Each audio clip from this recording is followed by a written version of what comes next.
Hello friends. तो कैसे हैं आप सब। स्वागत है आपका आपके अपने परिवार ऑफिशियल स्टडी अड्डा चैनल पर। हम लोग दोस्त आरआरबी एनटीपीसी के लिए दोस्त मैथ्स पढ़ रहे हैं जो एक्सप्रेस सीरीज चलाया है उसके अंतर्गत।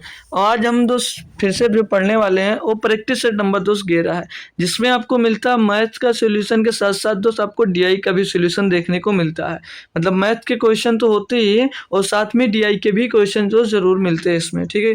ये नहीं कि ओनली सिर्फ आपको मैथ सॉल्व कराया जाता है, नहीं, जो आपके पेपर में डीआई आती है वो भी डीआई यहाँ पर दोस्त सॉल्व कराई जाती है। तो हम अब तक इसके दोस्त 10 प्रैक्टिस सेट सॉल्व कर चुके हैं। आज हमारा दोस्त 11वां प्रैक्टिस सेट नंबर हम आज फिर से दोस्त सॉल्व करने वाले हैं।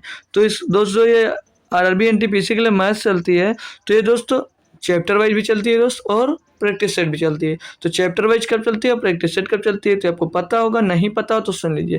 चैप्टर वाइज दोस्त मतलब प्रैक्टिस सेट चलती है मंडे को और ट्यूसडे को और वेडनेसडे को, मतलब सोमवार मंगलवार और बुधवार को चलता है आपका प्रैक्टिस सेट। और दोस्त चैप्टर वाइज चलता है थर्सडे फ्राइडे और सैटरडे, यानी कि बृहस्पतिवार को और शुक्रवार को और शनिवार को आपको दोस्त मिलेगा चैप्टर वाइज। तो सभी की वैसे भी आपको जो अब तक पढ़ा चुका हूँ मैं उसकी लिंक भी आपको तो डिस्क्रिप्शन में मिल जाएगी, तो वहाँ से जाकर देख सकते हो। और एसएससी जीडी की अगर आप तैयारी कर रहे हो साथ में, उसके लिए अगर मैथ पढ़ना चाह रहे हो चैप्टर वाइज, तो वो भी मैंने कल शाम से स्टार्ट कर दी, जो शाम को डेली तो 7 बजे मिलती है। कितने बजे? शाम को डेली भाई 7 बजे क्लास होगी, तो वो भी आप लोग दोस्त ज्वाइन कर सकते हो, ठीक है। तो चलो अगला क्वेश्चन चलते हैं दोस्त हम आज के पहले क्वेश्चन की ओर, जो कल के लिए दोस्त आपको होमवर्क दिया गया था वो क्वेश्चन दोस्त हम लोग आज सॉल्व करेंगे, जो काफ़ी बेहतरीन दोस्त ये क्वेश्चन था। तो काफ़ी बच्चों ने कोशिश किया होगा, अच्छी बात है। नहीं किया है, नहीं समझ में आया तो ध्यान से समझ लीजिएगा क्वेश्चन भाई। ये क्वेश्चन आ भी सकता है क्योंकि बेहतरीन क्वेश्चन है भाई। दिया 45 किलोमीटर प्रति घंटे की चाल से चल रही एक रेलगाड़ी 4 घंटों में कितने खंभों को पार कर लेगी। मतलब 45 किलोमीटर प्रति घंटे की स्पीड से चल रही है और एक रेलगाड़ी 4 घंटे में कितने खंभों को पार कर लेगी। जो रेलगाड़ी के बगल में खंभे लगे हो तो उसकी बात कर रहा है। दिया गया है कि रेल मार्ग पर खंभे 50 मीटर की दूरी पर स्थित है, मतलब एक खंभे के बीच की दूरी कितनी, 50 मीटर की, और रेलगाड़ी यात्रा के आरंभ में ही एक खंभे को पार कर लेती है। मान लीजिए कि इसमें जो कल लगेगा वो पोल कॉन्सेप्ट लगेगा, पोल कॉन्सेप्ट, ठीक है भाई। बेहतरीन क्वेश्चन हो, बेहतरीन तरीके से आप लोगों को समझने की भी ज़रूरत है, ठीक है। तो समझ लीजिए, मान लीजिए आपका पोल लगा हुआ है, ये पोल है भाई, ये पोल है रेलवे का, ठीक है। यहाँ पटरी नहीं बिछा सकते लेकिन पोल लगा सकता हूँ मैं, ठीक है। अब ये मान लीजिए आपके ये 4 पोल लगे हुए हैं, ठीक है। बोलो 4 पोल मान लिया आपने लगे हैं, बोलोगे जी सर ये तो दिख रहा है 4 पोल लगे हैं। और इनके बीच की दूरी वहाँ पर वो 50 दिया, मैंने x मान लिया। इनके बीच की दूरी मैंने x मान ली, इनके बीच की दूरी हमने x मान लिया, इनके जो पोल के बीच की दूरी है वो x है। अब आप यहाँ पर देखिए कि आप लोग 4 खंभे पार कर रहे हैं तो कितनी दूरी तय कर रहे हैं। जब आप 4 खंभे पार कर रहे हैं तो दूरी कितनी तय कर रहे हैं, तो उसके लिए आप लोग फार्मूला क्या लगाओगे, d is equal to distance is equal to bracket में n-1 इंटू यक्स। और यक्स क्या है, बीच की दूरी, जो यक्स है भाई ये बीच की दूरी है, क्या भाई, एक्स है जो मेरे भाई वो इसके बीच की दूरी होगी, क्या होगी, अरे यार बीच की दूरी, ठीक है भाई। एक्स क्या है, बीच की दूरी, ठीक है भाई। अभी समझ में आएगा पूरी तरह से जब लिख लोगे, ठीक है। अब देखिए कैसे करोगे इसको, अब इस पर पुट कर दीजिए। तो ये डी क्या दिया गया है, ये डिस्टेंस हो जाएगी आपकी, डिस्टेंस है। और एन क्या जानते हो, एन है भैया number of pole, number of poles है, नंबर ऑफ पोल्स हैं। हमें ज्ञात क्या करना है भैया, हमें ज्ञात क्या करना है, नंबर ऑफ पोल्स। तो पूछो, बोलोगे सर जी डिस्टेंस कितनी दी है, डिस्टेंस ज्ञात कर लो भैया। 45 किलोमीटर की स्पीड से चल रही है, 4 घंटे तक चला तो कितनी दूरी तक क्या होगा वो देख लेना। और नंबर पता करना है, n-1 हो जाएगा। यक्स बीच की दूरी कितनी दी है, 50 मीटर दी है, 50 मीटर रख दीजिए भैया। काटो के 45 का 4 से गुणा होता है भैया तो 180 हो जाता है। तो 180 बराबर में 200 बराबर बटे में तो आ जाएगा 50 समझ लीजिए, ठीक है। सीधे सीधे आप लोग क्या कर दो, बटे में इसके सीधे आप लोग क्या कर दोगे 50। और एक काम कर लीजिए भाई, एक काम कर लीजिए, एक काम ये कर लीजिए भैया, ये चाल कितने में दी, 45 किलोमीटर दी थी भैया।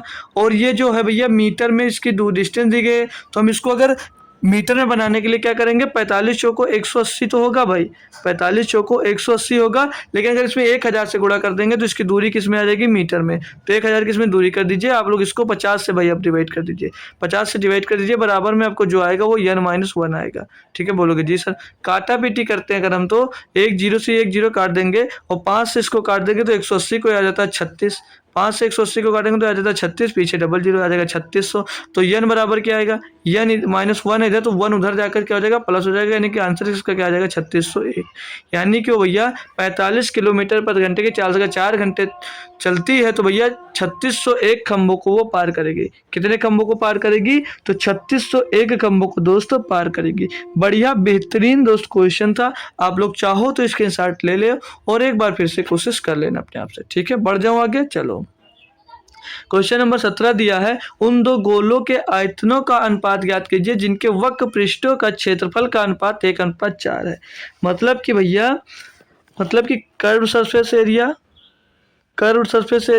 और total surface area, total surface area कितना दिया, बराबर है, और दोनों बराबर है, इनका क्या होगा, मतलब पाई आर स्क्वायर। ये किसके बराबर है, पाई आर स्क्वायर के दोस्त बराबर है क्षेत्रफल। ठीक है भाई, ठीक है। मतलब कि यहाँ पर दिया है कि बराबर होंगे तो डिपेंड किस पे करता है, त्रिज्या पे। तो r1 square upon r2 square बराबर क्या दिया है, 1/4 दिया है। तो R1 अपान में R2 क्या मिल जाएगा, यहाँ से 1/2 मिल जाएगा। बोलो बोलो। तो पूछा है इसमें उन दो गोलों के आयतनों का अनुपात ज्ञात कीजिए। आयतनों का अनुपात भैया, आयतनों का अनुपात यानी कि R1 क्यूब अपान R2 क्यूब पूछ रहा है, अपान R2 क्यूब आपसे पूछ रहा है। बोलोगे जी सर ये तो पूछ रहा है, तो भैया ये R1 और R1 अपान R2 दिया है, तो R1 क्यूब अपान R2 क्यूब निकालना है। तो इसका भी आप लोग क्यूब कर दोगे तो क्या हो जाएगा, 1 का क्यूब 1 ही होगा, 2 का क्यूब 8 हो जाएगा। मतलब इसका आयतन क्या मिल जाएगा, 1:8, 1:8 ऑप्शन नंबर सी में दिया गया। समझ में आया भैया, समझ में आया, नहीं समझ में आया। आयतन होता क्या देख लीजिए, आयतन इनका होता क्या लिख दे रहा हूँ भाई, कंफ्यूज हो अगर तो आयतन इनका होता क्या लिख लीजिए भाई। गोले का आयतन क्या होता है, तो v = 4/3 पाई आर क्यूब, ये होता है दोस्त इनका आयतन। ठीक है भैया, समझ गए, कंफ्यूज तो नहीं है, कंफ्यूज तो नहीं है, नहीं। चले आगे, चलो। क्वेश्चन नंबर 18 दिया है, 120 के विषम और समभाजकों की कुल संख्या कितनी है। भाई ये बेहतरीन क्वेश्चन है और आसान क्वेश्चन। कैसे करोगे भाई, तो 120 के विषम और समभाजकों की कुल संख्या क्रमशः कितनी ये निकालनी है। तो कैसे करोगे आप लोग, पहले 20 के अभाज्य गुणनखंड लिख दीजिए। 120 है, 20 नहीं है, 120 के अभाज्य गुणनखंड, 120 के अभाज्य गुणनखंड, 120 के अभाज्य नहीं है भाई, अभाज्य लिखा है। ठीक है, 120 के अभाज्य गुणनखंड, गुणनखंड और अभाज्य गुणनखंड यानी कि इसको इंग्लिश में क्या कहेंगे, इंग्लिश में क्या कहेंगे भाई, बोलो यार, किसी को पता हो तो बोलो। प्राइम फैक्टराइजेशन, क्या बोलेंगे इसको, प्राइम फैक्टराइजेशन, प्राइम फैक्टराइजेशन। ठीक है भाई, ये इसको बोलेंगे इंग्लिश में। ठीक है, तो 120 का आप लोग प्राइम फैक्टर मतलब अभाज्य गुणनखंड कर लीजिए। तो क्या होगा भैया, क्या होगा, इसको काटोगे भैया तो ये 2 की पावर 3 8 हो जाएगा, 8 और 15 120 ना, तो 2 की पावर 3 और 3 की पावर 1 और गुणे 5 की पावर 1 मिलेगा। बोलो जी सर।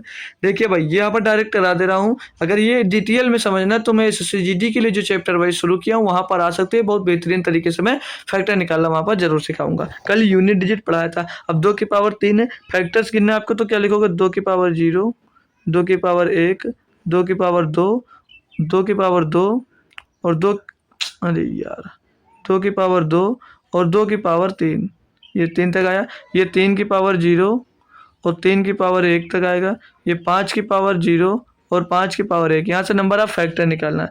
ये नंबर ऑफ फैक्टर निकालना, अब नीचे जो जैसे GD है वगैरह वगैरह में आपने दोस्तों पढ़ा होगा, लेकिन ऑड फैक्टर और इवन फैक्टर कैसे निकाला जाता है ये आपने नहीं पढ़ा होगा। तो ध्यान से देख लीजिएगा भैया कि कैसे निकाला जाता है। आप लोग जब इवन फैक्टर निकालोगे, जब इवन फैक्टर निकालोगे तो क्या क्या जाएगा, समझ लेना भाई, बहुत इंपॉर्टेंट बात बताने जा रहा हूँ। तो इवन फैक्टर निकालोगे तो आप लोगों को क्या करना भाई, ये वाला बंद कर लेना है, इसको छोड़ देना सिर्फ 2 की पावर 0 को। बाकी कितना थे, 1 2 3 3, इसमें कितना दिया 1 2 गुणे में 2, यहाँ पर कितना दिया 1 2 गुणे में 2, तो 3 दूनी 6 दूनी 12, तो इवन फैक्टर्स कितने मिल जाएंगे इसके 12। अब ऑड फैक्टर निकालोगे जब ऑड फैक्टर निकालना हो भाई तब क्या करोगे, जब आपको ऑड फैक्टर निकालना हो तब क्या करोगे उसके लिए भी देख लीजिए। इसे हटा दीजिए भाई यहाँ से, इसको यहाँ से हटा दीजिए भाई, ठीक है, इसको हम यहाँ से हटा देंगे, ठीक है ना भाई, क्योंकि अभी तो दूसरा बताएंगे। अब अगर आपको ऑड फैक्टर निकालना तब क्या करना होगा, जब आपको ऑड फैक्टर निकालना हो मेरे भाई तो इन तीनों को छोड़ दीजिए। मान लीजिए अगर आप लाइव में हो तो इस पे उंगली रखकर इसको बंद कर दीजिए। फिर कितना बचा, यहाँ पर 1 बचा, 1 लिख दीजिए, यहाँ पर 1 2 2 लिख 2 से गुणा कर दो, यहाँ पर कितना बचा 1 2 2 से गुणा कर दो, तो 1 दूनी 2 दूनी 4, ठीक है। तो 12 इवन सम फैक्टर 12, विषम फैक्टर कितने, ये विषम फैक्टर है भाई, ये विषम फैक्टर है और ये सम फैक्टर है, ठीक है। क्वेश्चन में पूछा क्या गया ध्यान से देख लीजिए, मतलब विषम और सम, मतलब पहले विषम आएगा तो विषम 4 है और सम कितने 12, तो 4 और 12 ऑप्शन नंबर सी में, ठीक है। तो ये ऑप्शन लगाओगे ना कि बी लगा दोगे, तो वहाँ पर आप लोग कंफ्यूज हो जाओगे। क्या इस क्वेश्चन में कोई दिक्कत है आपको, क्या इन क्वेश्चन में कोई दिक्कत है आपको? अगर दिक्कत हो तो एक और उदाहरण बताता हूँ, तो उसको ध्यान से समझ लीजिएगा, वहाँ से आपकी कन्फ्यूजन मिट जाएगी, ठीक है। वहाँ से आप लोगों की कन्फ्यूजन दोस्तों मिट जाएगी। जैसे आपको दे दिया जाए कोई नंबर मेरे भाई, जैसे दे दिया जाए कि 540 के सम और विषम फैक्टर्स निकालो, 540 के सम और विषम फैक्टर्स निकालो, तो क्या कैसे निकालोगे, तो ध्यान देना जैसे पहले किया भाई उसी तरह से करना है। सम व विषम फैक्टर्स निकालना, गुणनखंड करना, ठीक है। सम व विषम गुणनखंड निकालना, फैक्टर याद करना, तो क्या करना भाई आपको, क्या करना है 540 के अभाज्य गुणनखंड क्या होंगे, 540 के अभाज्य गुणनखंड जैसे 9 छक 54 यानी 9 गुणे 60, क्या हो जाएगा इसका अभाज्य गुणनखंड 9 गुणे 60। तो 9 गुणे 60 को मैं कैसे लिख सकता हूँ, 9 गुणे 7 को 3 की पावर 2 लिख सकता हूँ, गुणे में 60 को 3 चौक 12 25 60 ऐसे लिख सकता हूँ, बोलोगे जी सर। तो ये 3 की पावर 2 यानी कि 3 की पावर 0, 3 की पावर 1, 3 की पावर 2 और 3 को क्या लिख सकते हैं 3 की पावर 0 और 3 की पावर 1, ठीक है। लेकिन एक बात ध्यान देना भाई, यहाँ पर ये 3 की पावर 3 हो जाएगा ना, ये यहाँ पर 3 की पावर 3 हो जाएगा, तो इसको डायरेक्ट लिख दें, यहाँ पर 2 नहीं 3 की पावर 3 वाला 3 बार मिल गया, तो ये 3 की पावर यहाँ पर 3 हो जाएगा। और गुणे में दोस्त ये 4 लिखा तो 4 को 2 की पावर 2 लिख सकते हैं और 5 को 1 पावर 1 लिख सकते हैं, यहाँ पर सिर्फ एक 5 है। अब इसको लिखोगे कैसे, पहले 2 ले लीजिए यहाँ पर, तो 2 की पावर 0, 2 की पावर 1 और 2 की पावर 2, 3 लिखेंगे, 3 की पावर 0, 3 की पावर 1, 3 की पावर 2, 3 की पावर 3, फिर 5 आएगा, 5 की पावर 0, 5 की पावर 1 ऐसे लिखेंगे भाई। कोई कन्फ्यूजन तो नहीं है, बोलो कि नहीं है। अब हमें क्या निकालना है, अगर इवन फैक्टर्स निकालने हैं, इवन फैक्टर्स निकालने, तो मैंने क्या बोला, जब भी आपको इवन फैक्टर निकालना हो तो क्या करना, याद है या भूल गए, जिसको एक ये वाला बंद कर लो, बंद कर लिया, बोलोगे जी सर। तो 1 2 बचा, 2 लिख लीजिए, इसमें 1 2 3 4 बचा, 4 से गुणा कर दो, 1 2 यहाँ पर, तो 2 चौक को 8 दूनी 16, यहाँ पर सम फैक्टर्स कितने आ जाएंगे, सम फैक्टर्स कितने आ जाएंगे, तो क्या जवाब होगा 16। विषम ऑड फैक्टर्स देख लीजिए, विषम ऑड फैक्टर्स निकालना, तो क्या करोगे, मैंने क्या बोला भाई, मैंने यही बोला ना कि ये वाला एक बार, अब जब विषम निकालेंगे तो 2 की पावर 0 1 बंद करेंगे, और जब सम निकालने की बारी आती है तो इन दोनों को बंद कर लेते हैं, तो ऊपर कितना 1, सब विषम निकालेंगे तो 1 ऊपर इधर बचना कितना 1, और ये है भैया 4 गुणे 4, ये कितना है 2 गुणे 2, 4 1 दूनी 2, 2 चौको 8, तो विषम फैक्टर कितने आ जाएंगे भैया इसके 8, विषम फैक्टर 8 और सम फैक्टर 16। अब दिक्कत तो नहीं होगी, अब समझ रहे होंगे आप लोग निकालना। अब आता है ऐसा क्वेश्चन तो क्या निकाल लोगे भाई, बिल्कुल जरूर निकाल लोगे। आइए अगला क्वेश्चन भाई, ये दिया है तो हो गया यार, ये तो हो गया, ये 19 नंबर दिया, यदि एक विक्रेता अपने माल को अंकित मूल्य क्रय मूल्य से 20% अधिक रखता है और 20% की छूट देता है, तो उसका प्रतिशत लाभ क्या होगा। मैंने आपको समझा रखा भैया कि जब सेम प्रतिशत वृद्धि हो और सेम प्रतिशत कमी हो तो उस कंडीशन में सिर्फ और सिर्फ लॉस होता है, मतलब कमी होती है। और लॉस कितने का होता है, यानी कि m²/100 का, m²/100 का, यानी यहाँ पर 20 है तो 20 का स्क्वायर बटे 100, और 20 का स्क्वायर कितना होता है भैया 400/100, 400/2 100 होगा, डबल जीरो खलास, यानी 4% का लॉस होगा। तो ऑप्शन नंबर यहाँ पर ये सही हो जाएगा। ये आता कहाँ से, तो भैया यही रामबाण फार्मूला से दोस्त आता है। आता कहाँ, तो यही रामबाण फार्मूला से दोस्त रखोगे, यहाँ पे वैल्यू आ जाएगी भैया, यहाँ से चाहो तो कर सकते हो, बट आप जानते हो तो करने की कोई ज़रूरत यहाँ पर दोस्त नहीं पड़ती है। ठीक है, अगला क्वेश्चन, क्योंकि जब सेम प्रतिशत वृद्धि हो और सेम प्रतिशत कमी हो तो वहाँ पर फार्मूला लगाएंगे। उस कंडीशन में याद रखना कि हमेशा लॉस होता है और फार्मूला लगेगा m² डिवाइड अपॉन 100, तुरंत आंसर दोस्त आपका निकल कर आ जाएगा भाई। अगला क्वेश्चन नंबर दोस्त 20 दिया गया है। बोला जॉन, जॉनी और जनार्दन खेत में किसी कार्य को क्रमशः 6, 12, 24 दिन में पूरा करते हैं। वे एक साथ मिलकर उसी कार्य को कितने दिनों में पूरा करेंगे? भाई देखिए कितना कमीना आदमी है भाई क्यों? क्योंकि सारे नाम एक ही जैसे देते। चलो कोई बात नहीं, कमीना नहीं कहेंगे, सॉरी दोस्त, एग्जामिनर है आपका। जॉन को लिख लिया भैया JH, जॉन को आप लोग लिख लीजिए JH, और जॉनी को लिख लीजिए भैया JO, और जनार्दन जो है वो JN लिख लीजिए, जनार्दन को JN लिख लीजिए, ठीक है। जॉन एक दिन में कितना मतलब पूरा काम 6 दिन में करेगा।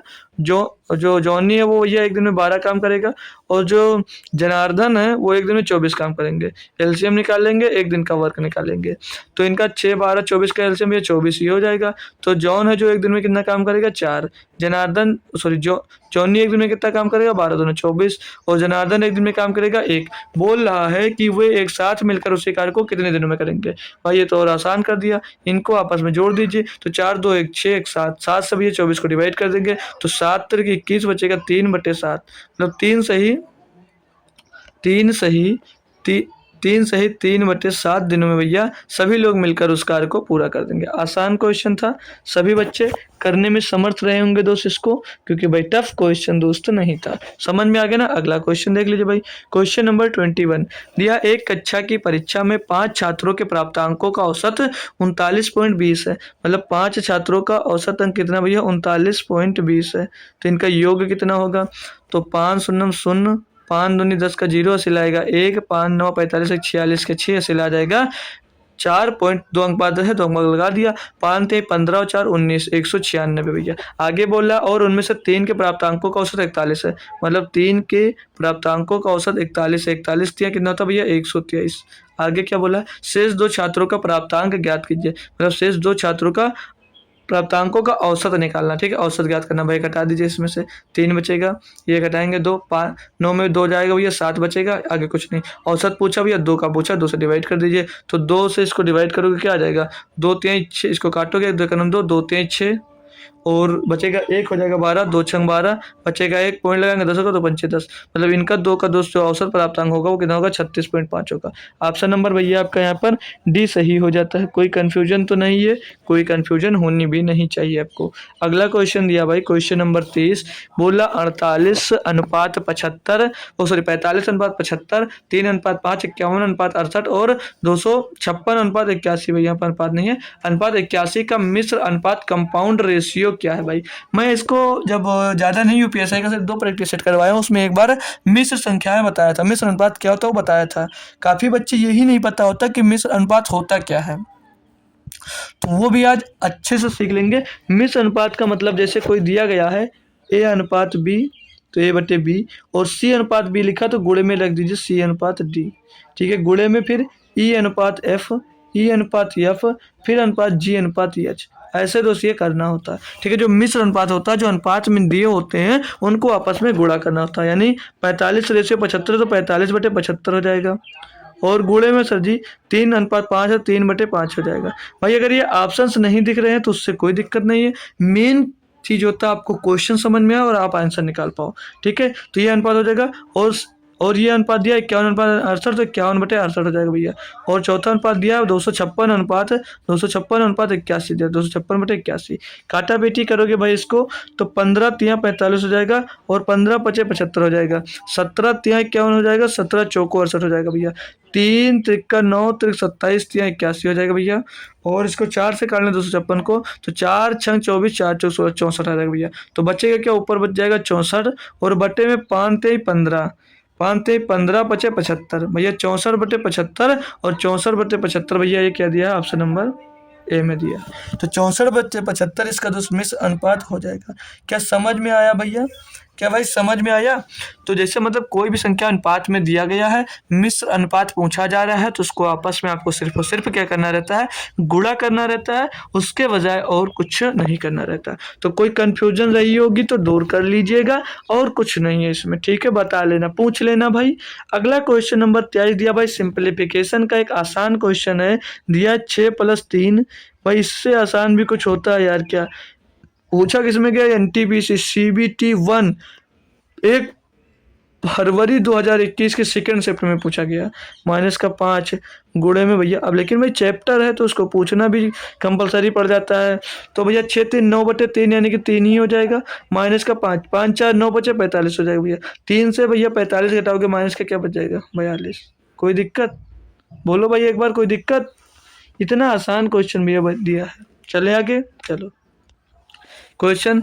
ये फिर से टाइम एंड डिस्टेंस का आ गया, मतलब 2 क्वेश्चन मिल गया इसी शिफ्ट में। देख लीजिए भाई कितना इंपॉर्टेंट है चैप्टर आपके लिए, ठीक है। और उसका हमने जो पढ़ा रखा है मैराथन ले रखा है, आप लोग देखना चाहो तो देख लीजिए भाई।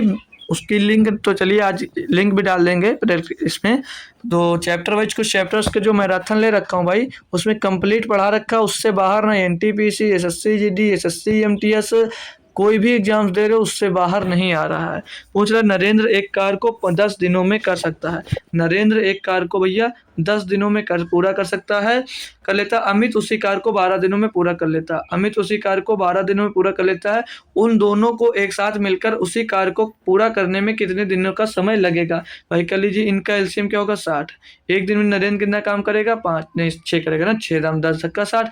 और एक दिन में अमित कितना काम करेगा? 5। बोल रहे हैं कि उन दोनों को एक साथ मिलकर उसी कार्य को पूरा करने में कितना समय लगेगा? भाई बहुत आसान है, 6 5 11। इसमें भाई क्वेश्चन बहुत आसान आते हैं, जो आपको एडवांस मैथ से पूछ लिया जाता है उसमें दिक्कत होगी। जो न्यू बच्चा आया जैसे अदर एग्जाम्स की तैयारी कर रहा है अगर, तो वो इसमें आएगा तो उसको थोड़ी सी प्रॉब्लम होगी एडवांस मैथ में। बाकी भैया ये बाकी जो पढ़ रहा है जिसमें क्वेश्चन पूछे जा रहे हैं उससे आसान आसान क्वेश्चन इसमें आते हैं। भाई 11 से डिवाइड कर दो, 11 5 55 बचेगा 5। तो 5 सही 5/11 दिन में भैया पूरा कर लेगा। 5 सही 5/11 दिन। ऑप्शन नंबर 2 सी में देखने को मिल जाएगा। ऑप्शन नंबर सी यहाँ पर आपका 2 सही जवाब हो जाता है। अगला क्वेश्चन देख लें अगर आप लोग, तो क्वेश्चन नंबर ये 25 दिया गया आपको, बोला निम्नलिखित संख्याओं को उनके बढ़ते क्रम में व्यवस्थित करना। ये संख्या लिखी गई है, फिर ये ऑप्शन दोस्त दिए गए हैं, इनको बढ़ते क्रम में व्यवस्थित कर इसमें जो आंसर कमेंट करना है। भाई क्या पता कर लोगे भैया? जैसे बढ़ते क्रम में मतलब सबसे छोटी संख्या, तो सबसे छोटी संख्या पर कौन सी? ये माइनस में, ये माइनस में। और माइनस में सबसे छोटी संख्या होती कौन है? जो सबसे बड़ी संख्या होती है वही सबसे छोटी संख्या होती है। तो जो एक नंबर पे माइनस का 0.96, तो ये सबसे छोटी संख्या हो जाएगी। क्यों? क्योंकि सबसे बड़ी है। तो पहले नंबर पर कौन आएगा? 1 आएगा। फिर दूसरे नंबर पे भैया तो 4 आएगा, क्योंकि दोस्तों वो माइनस का 64 दिया वो कोई पॉइंट का, तो ये आएगा 4 नंबर पहले। 1 के बाद भैया कौन आएगा? 4। तो 4 के बाद देख लीजिए भैया सभी पॉइंट में दिए। उसके बाद उससे बड़ा कौन है? तो पॉइंट 2 4 दिया भैया 3 नंबर पे। उससे बड़ा पॉइंट 5 8 है, तो भैया 5 नंबर आ जाएगा पॉइंट। उसके बाद सबसे बड़ा कौन है? 2 नंबर पे पॉइंट 8 3 भैया 1 4 3 5 1 4 3 5 1 4 3 5 1 4 5 2 है ना भाई, 1 4 5 2 1 4 3 5 2 भाई ये मिल रहा डी में, ये मिल रहा भैया डी में, ये सही ऑप्शन है। ठीक है, ये बढ़ता क्रम है। अगर कंफ्यूज हो भैया कि इसमें कि ये वाला बड़ा होगा, कंफ्यूज मत होना भैया। मान लीजिए आपका एक नंबर लाइन है जो 0.64 है आपका, माइनस का मान लीजिए माइनस का 0.64 यहाँ पर है, बोलोगे जी सर। तो भैया और जो माइनस का 0.96 आएगा, 0.96 आएगा वो यहाँ पर ना आएगा ना, तो यानी कि ये भैया इससे छोटा हुआ ना, जो इससे ये 0 है और जो 0 की तरफ बढ़ता जाएगा प्लस की तरफ बढ़ेगा, यानी कि वो बड़ा होगा। और जो माइनस की तरफ है वो भाई का छोटा होगा, यानी कि ये भैया छोटा होगा। तो कंफ्यूज तो नहीं है यहाँ पर, बड़े छोटे में नहीं होना चाहिए। आगे बढ़ जाइए भैया। ये क्वेश्चन दिया भैया 1/3 है, और भैया कामा लगाकर 4/3 दिया है, और दिया गया है क्या? और लगाकर लिखा भैया, और लगा के लिखा भैया 3/4 का योग ज्ञात कीजिए। 3/4 का योग ज्ञात कीजिए। भाई ये क्वेश्चन किस लिए दिया है? ये क्वेश्चन जो दिया, कुछ बच्चे जाते हैं तो वो वहां से आकर बोलते हैं मेरे मैथ में मैंने 15 से 20 क्वेश्चन कर लिया 35 में से, और बाकी तो अच्छा गया है। वो इसी के लिए देता है कि उनको कुछ अंदर से खुशी मिल सके। लेकिन जो 35 में भैया 33 कर आता है, सिलेक्शन उसी का हो पाता है। तो यहाँ पर इनका योग ज्ञात करना, तो कुछ नहीं, यहाँ पर इनके जगह पर सिर्फ आपको प्लस लगाना है, यानी कि इनका इन सभी का आपको योग ज्ञात करना है। तो क्या योग ज्ञात कर सकते हैं? यानी कि इनका योग ज्ञात करना है। तो ये इसे यहाँ पर हटाकर यहाँ पर लिख दीजिए, इनका योग ज्ञात करना है भैया। तो क्या दिक्कत है? इनका एलसीएम कितना हो जाएगा? 12। इनका एलसीएम 12 हो जाएगा। 3 चौक 12, 4 एक 12, और 3 चौक 12, 4 चौक 16, 3 4 12, 3 3 9, जोड़ दीजिए 16 4 20 9 29/12, 29/12 भैया इसका सही जवाब होगा। 29/12 भैया ऑप्शन नंबर डी में दिए। ये आसान क्वेश्चन होते हैं, बस आपको थोड़ा सा पूछ इसलिए जाता है कि कुछ आपको कुछ बच्चे को खुशी मिल सके कि हमने भी क्वेश्चन को कर लिया। ठीक है भाई, चले आगे बढ़े क्वेश्चन में। अगला क्वेश्चन दिया आपको 27 नंबर, बोला 37 मीटर गुणे 30 मीटर माप वाले एक आयताकार पार्क के अंदर की ओर एक रास्ता बना हुआ है जो 570 मीटर 70 मीटर स्क्वायर जगह घेरता है, रास्ते की चौड़ाई ज्ञात कीजिए। भाई बेहतरीन क्वेश्चन है, ये बेहतरीन क्वेश्चन है। देख लीजिए ध्यान से, मान लीजिए बोला 37 गुणे 30 मीटर माप वाले आयताकार पार्क के अंदर की ओर एक रास्ता बना हुआ है। मान लीजिए ये भैया आपका आयताकार हमने पार्क बना दिया, ये पार्क बन गया भाई, बोलो ये पार्क बन गया। ये हो गया 37 गुणे 30 मीटर का माप वाला, ठीक है। इसके अंदर की ओर एक रास्ता बनाया गया है। मान लीजिए ये कोई इसका रास्ता है, ये रास्ता दोस्त यहाँ पर बनाया गया, ये रास्ता बनाया गया जिसकी विड्थ हमको नहीं पता है, तो हम विड्थ मान लेते हैं कितनी, W। इसकी विड्थ को क्या मान लेते हैं हम, W के W विड्थ मतलब W मोटाई की दोस्त ये रास्ता यहाँ पर बनाया गया है। अंदर फिर कुछ होगा भाई, अंदर ही आपका फिर से कुछ होगा। मान लीजिए अंदर पार्क ही है दोस्त, ये अंदर पार्क है, ये पार्क ग्रीन कलर का मैं बना दे रहा हूँ, ठीक है। आपका ये ग्रीन कलर का दोस्त है पार्क हो गया, ठीक है। ये क्या हो गया, पार्क, कोई दिक्कत तो नहीं भाई, ये पार्क हो गया आपका। और ये पाथ बना है जो पीले कलर का मैं बना दूं, मान लीजिए सड़क बना है। अब तो अच्छे से दिख रहा होगा भैया, अब मज़ा आ रहा है पढ़ने में ना। ये आपकी सड़क बन गई, हमने पीले कलर की क्या बना दी, सड़क बना दी। बोलो जी सर, ठीक है। और इसकी विड्थ क्या मानी थी हमने, इसकी विड्थ मानी थी हमने W, इसकी विड्थ को माना था हमने क्या, W, ठीक है। कि W मोटाई की होगी दोस्त, ठीक है, ठीक है। W चौड़ाई मोटाई की दोस्त सड़क बनी है आपकी। पर करेंगे क्या, अब दोस्त ये अंदर पार्क बन गया, मान लीजिए ये पीले कलर का जो है ये सड़क हो गया, तो हम यहाँ पर लगाएंगे फार्मूला, क्या वो देख लेना भाई। इनर पाथ का एरिया, इनर पाथ का एरिया, इनर पाथ का एरिया, इनर पाथ का area is equal to, area is equal to क्या होगा दोस्त, क्या होगा दोस्त, होगा L+B माइनस 2W और ब्रेकेट के बाहर दोस्त 2W। ये फार्मूला यहाँ पर आप लोग लगाओगे। W विड्थ आपको यहाँ पर ज्ञात करना है कि सड़क की चौड़ाई क्या है, और W ही ज्ञात करना है। अब भाई और इससे इनर पाथ की सरफेस एरिया कितने, मतलब एरिया दिया कितना, 570 मीटर स्क्वायर। L+B कितना दिया भैया, ये कितना था भाई, एक मिनट, ये भाई 37 और 30 मीटर की थे, तो जोड़ोगे 37 और 30 कितना हो जाता है, 67, 67 माइनस 2W और ब्रेकेट में दोस्त 2W।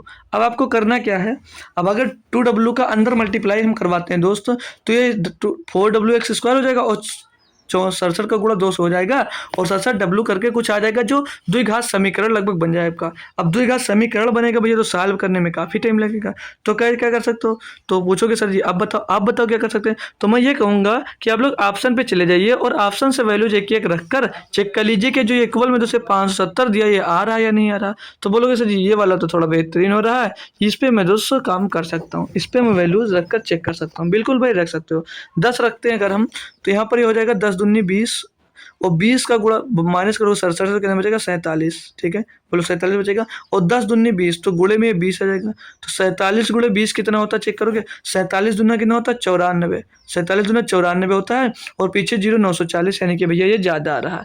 यानी कि अब ये ज़्यादा आ रहा है, तो इससे ज़्यादा W का मान हम रख नहीं सकते, यानी कि इससे हम कम W का मान ही रखेंगे, तभी दोस्तों ये आएगा। और इससे कम अगर मान रखते हैं, इससे कम सिर्फ एक ही दिया, वो भी दिया नंबर 5, तो 5 रखेंगे W की जगह पर, तो 67 हो जाएगा, और माइनस का 5 दूनी 10 हो जाएगा, 10 घटेगा, इसमें से बचेगा ना 57, 57 गुणे में दोस्तों कितना दिया 2W, 2 गुणे 5 है, 2 गुणे 5 रखोगे भैया कितना हो जाएगा, ये हो जाएगा 10, और भैया 57 धामा 570, यानी कि भैया W का जो मान होगा वो 5 मीटर होगा, मतलब 5 मीटर विड्थ की आपकी दोस्त सड़क बनाई जाएगी, तभी दोस्त ये मिल रहा। आया मजा, समझ में आ गया ना क्वेश्चन, कोई कंफ्यूजन नहीं, बोलो ना यार भाई मेरे एक बार, ये होगा। अब यहाँ पर ध्यान देना, जो ये मैंने फार्मूला लगाया ये यूज कैसे करोगे आप लोग, तो ये फार्मूला जो हमने यहाँ पर यूज किया मेरे भाई, ये फार्मूला जब इनर दिया होगा, इनर पाथ दिया होगा, तब ये दोस्त लिखोगे ऐसे, L+B माइनस 2W ब्रेकेट के बाहर 2W। अगर इसकी के बाहर मान लीजिए इसी के बाहर ये सड़क बनी होती, इसी के बाहर सड़क बनी होती, तो इसकी चौड़ाई पूछी जाती, तो क्या फार्मूला लगाते हैं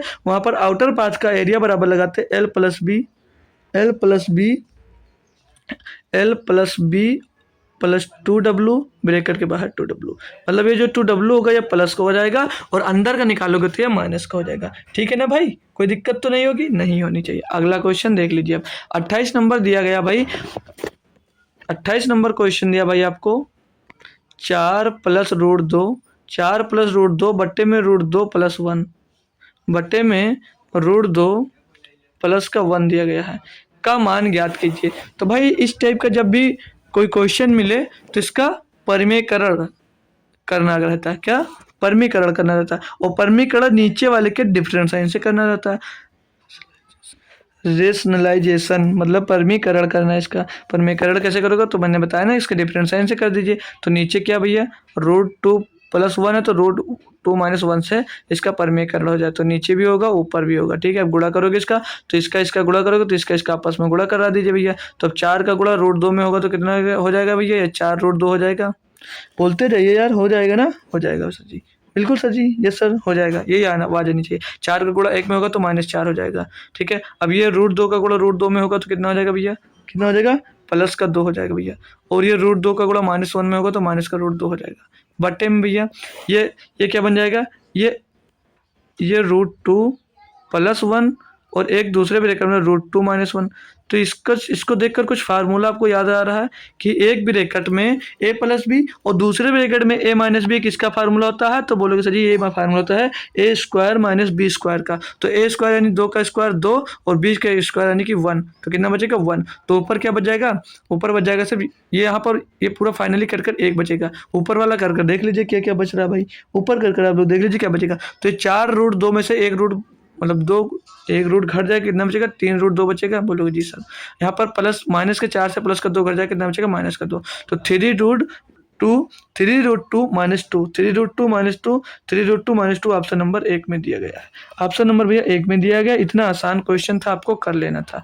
ये भैया 29 नंबर क्वेश्चन में दिया गया आपको, क्या बोला, x+1 दिया, दिया भाई आपको x+1/x = 2 है, तो मान पूछा गया x² + 1/x² का मान यहाँ से पूछा जा रहा है कि इसका मान क्या होगा, आपको बताना है। तो मैं सीधी बात बताता हूँ भाई कि आप लोग यहाँ पर ऐसा क्या मान रखो कि 2 आ जाए, ऐसा क्या मान रखो कि 2 आ जाए। तो बोलोगे सर जी अगर मैं यहाँ पर 1 रख दूँ, x बराबर अगर यहाँ पर 1 रख दूँ, x बराबर यहाँ पर 1 रख दूँ तो क्या आएगा, तो यहाँ पर सर जी हमको 2 मिल जाएगा, यहाँ पर सर जी हमको 2 मिल जाएगा। अगर यहाँ पर 1 रखने पर ये 2 मिल रहा है, तो यहाँ पर भी x बराबर अगर 1 रखोगे तो यहाँ पर 1 और प्लस में 1/1 यानी कि यहाँ पर भी कितना आएगा, 2 आएगा। कोई कन्फ्यूजन, यहाँ पर जितना रखने पर आएगा उतना भी उधर ही दोस्त आने वाला। अगर यहाँ पर जैसे दिया होता आप लोग x + 2 दिया है, तो आंसर अगर कोई भी चीज़ दिया है, जैसे यहाँ पर दिया क्या था, x³ हो जाता, x³ प्लस बट्टे में 1/x³ दिया हो तब भी क्या आएगा दोस्त, 2 ही आएगा। क्या आएगा, तब भी 2 भी आएगा। अगर यहाँ पर x + 1/x दिया हो और प्लस में दोस्त आपको बराबर में मतलब -2 दिया हो, और आपसे पूछा जा रहा हो x⁻47 प्लस में या प्लस में बटे में x⁻47 बटे में x⁻47, आपका आंसर दोस्त यहाँ पर हो गया है, ये होगा ऑप्शन नंबर। ठीक है, लेकिन हम सॉरी 1 नहीं 2 ही होगा यार, एक वो तो x का मान रखे 2 का, यहाँ पर समझा रहे हैं आपका। अब अगर यहाँ पर आप -2 लेते हैं और जो यहाँ पर ये पावर होती है अगर ऑड होगी तो क्या आएगा आंसर, -2 आएगा। ठीक है भैया, बोलो ठीक है जी सर, ठीक है। तो ये सब बातें याद रखनी है आपको। अगला क्वेश्चन 30 नंबर देखेंगे भाई, दिया 150 मीटर ऊंची मीनार से वाहन की दूरी ज्ञात कीजिए यदि वाहन का अवनमन कोण 45 है। वाहन की दूरी ज्ञात कीजिए कि दूरी मतलब वाहन का अवनमन कोण 45 दिया, कैसे करोगे भाई। मान लीजिए ये मीनार हो गई, ठीक है, ये 45 डिग्री से देख रहा है, ये यहाँ पर कोई मान लीजिए आपका वाहन खड़ा हुआ है, यहाँ पर आपका वाहन खड़ा है, यहाँ पर आपका वाहन खड़ा जो इसके 45 डिग्री का कोण इससे बना रहा है, जो इससे 45 डिग्री का अवनमन कोण बना रहा है। ठीक है भैया, बोलोगे जी सर। और ये कितनी दूरी दिया, क्या है, क्या बोल रहा है कि यदि वाहन अवनमन कोण से 45 डिग्री है और 150 मीटर ऊंची मीनार को देख रहा है। अगर ये 150 मीटर ऊंची मीनार है तो भैया जो मीनार की ऊंचाई होती है वो अवनमन कोण होता है, तो नीचे भी वही डिस्टेंस भी आती है उसकी, 150 मीटर ही होगा आंसर, 150 मीटर ही आंसर दोस्त हो जाता है। क्योंकि ये दोस्त ये 90 डिग्री होता है, ये 90 डिग्री होता है और ये 45 डिग्री का ही होता है। ठीक है भैया, इसलिए। और ये भुजा अगर आपसे पूछी जाती तो ये कितनी हो जाती, ये हो जाती भैया 150 ये 150 √2 हो जाती, 150 √2 हो जाती। ये सब थोड़ी सी बातें आपको दोस्त याद रखने की जरूरत है। तो ऑप्शन नंबर यहाँ पर 1 सही जवाब हो जाता है। समझ में आ गया ना। अनुमान कोण होता है भाई, तो भैया जो ऊंचाई होती है वही उसकी दूरी होती है इसके बीच की। ठीक है भाई। अगला क्वेश्चन 31 नंबर दिया गया है, 2 की पावर 3 गुणे 3 की पावर 1 गुणे 5 की पावर 2 गुणे 7 की पावर 1 के ऐसे कितने गुणनखंड हो सकते हैं जो 50 से विभाज्य है लेकिन 100 से विभाज्य नहीं है। जो 50 से विभाज्य है लेकिन 100 से विभाज्य नहीं है। अब जो 50 से विभाज्य होगा वो यानी कि 2 की पावर 1 गुणे 5 की पावर 2 से विभाज्य होगा, यानी कि हम 25 दूनी 50, इससे 200 विभाज्य होगा। और जो 100 से विभाज्य होगा वो 2 दूनी 4, 2 की पावर 2 गुणे 5 की पावर 25, इससे 2 से विभाज्य होगा। तो दोस्तों ये 100 से विभाज्य होगा, तो ये तो 100 से विभाज्य होगा। पावर कितनी दे रखी है भैया यहाँ पर, 2 की पावर 2 गुणे 3 की पावर 1 गुणे 5 की पावर 2 और गुणे 7 की पावर 1 लिखा है। इसको लिखोगे कैसे, मैंने अभी जब लिखाया था कुछ उस टाइप से लिख लीजिए। तो 2 की पावर 0 गुणे 2 की पावर 1 और 2 की पावर 2 लिख सकते हो। 3 को क्या लिख सकते हो, 3 की पावर 0, 3 की पावर 1 और 5 को क्या लिख सकते हो भाई, 5 की पावर 0, 5 की पावर 1, 5 की पावर 2 लिख सकते हो। और 7 को क्या लिख सकते हो, 7 की पावर 1 और 7 की पावर 0, 7 की पावर 1। अब भाई बोला क्या है, जो 50 से विभाज्य होना चाहिए। अगर 50 से विभाज्य नंबर तो यहाँ पर क्या होना चाहिए, 2 की पावर 1 और 5 की पावर 2 मिलना चाहिए। तो 2 की पावर 1 यहाँ पर कहीं पर भी मिल रहा है भैया, यहाँ पर कहीं पर भैया मिल रहा है, तो एक जगह पे मिल रहा है, सिर्फ एक जगह पे मिल रहा है, ना तो ये होगा ना तो ये होगा, एक जगह पे मिल रहा है भैया, तो एक लिख लीजिए यहाँ पर, एक लिख लीजिए, गुणा लगाइए। अब 2 की पावर 1 या 5 की पावर 1 ढूंढना भैया, तो इस लाइन से आपको कोई मतलब नहीं है, 5 की पावर 2 में आ जाएंगे, तो ना तो यहाँ पे मिल रहा भैया ना यहाँ पे मिल रहा, लेकिन यहाँ पर भैया ना तो यहाँ पर भी मिल रहा, यानी यहाँ पर सिर्फ एक बार मिल रहा है, तो क्या लिख दोगे यहाँ पर एक बार मिल रहा है, तो यहाँ पर एक लिख दो। अब भैया यहाँ पर 2 लिख लोगे गोले में 2, और यहाँ पर ये वाला भी गोले में 2 लिख लोगे। ठीक है भैया, तो ये 2 दूनी 4 आ जाएगा, आएगा 4, बोलो आएगा ना 4।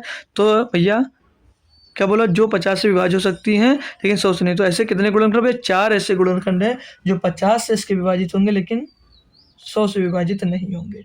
ठीक है भैया, कोई कंफ्यूजन तो नहीं। मतलब कि क्या हुआ भाई यहाँ पर कि भैया इसमें से कितने, 2 की पावर 2 मिल रहा है तो नहीं होगा, 2 की पावर 1 मिला तो 1 लिख लिए, इस लाइन में कुछ नहीं मिल रहा था तो 2 लिख लिए। यहाँ पर भैया 5 की पावर 2 सिर्फ मिल रहा था तो एक बार 1 लिख लीजिए, और यहाँ पर कुछ नहीं मिला था, गुणे में 2 कर दीजिए, इनको आपस में गुणा करोगे तो 4 आ जाएगा भैया। बोलो जी सर। ठीक है, और यहाँ पर ये 2 की पावर 2 और ये 5 की पावर 2 भी मिल रहा था, कॉमन था, लेकिन 2 की पावर 2 कॉमन नहीं था, तो 5 की पावर 2 कॉमन था, 5 की पावर लिख लिया। ठीक है, तो 4 ऐसे गुणनखंड होंगे भैया जो विभाजित होंगे। क्लियर भैया। तो भैया क्लास कैसी लगी बता दीजिएगा। आज इतने ही क्वेश्चन होंगे क्योंकि थोड़ा ज़रूरी है और थोड़ा जल्दी भी करवाना था आपको। तो भैया मिलेंगे आपको अगले लेक्चर में। उससे पहले आप लोग अगर मेरे टेलीग्राम चैनल अभी तक नहीं ज्वाइन किए तो सभी बच्चे टेलीग्राम चैनल ज्वाइन कर लीजिए, क्योंकि वहाँ पर इससे काफ़ी बेनिफिट्स होंगे आपके जो टेलीग्राम ज्वाइन कर लेने से। ठीक है, तो सभी बच्चे टेलीग्राम चैनल ज्वाइन कर लेंगे। तो मिलूंगा आपको कब भैया, आप शाम को फिर से एसएससी जीडी के जो चैप्टर वाइज जो क्लासेस करवा रहा हूँ उसमें मिलूंगा। और क्लास कितनी बजे होगी, तो 7 बजे होगी। सभी बच्चे सुन लीजिएगा, 7 बजे ही होगी, शाम 7 बजे। शाम 7 बजे से ये क्लास कर दी गई है क्योंकि 9 बजे काफ़ी बच्चे को आने में दिक्कत हो रही थी। तो शाम को 7 बजे आना है और सभी लोगों को आना है। तो मिलते हैं शाम को, तब तक के लिए थैंक यू सो मच दोस्तों। जय हिंद। मिलते रहिएगा आप लोग हमेशा हमारे साथ।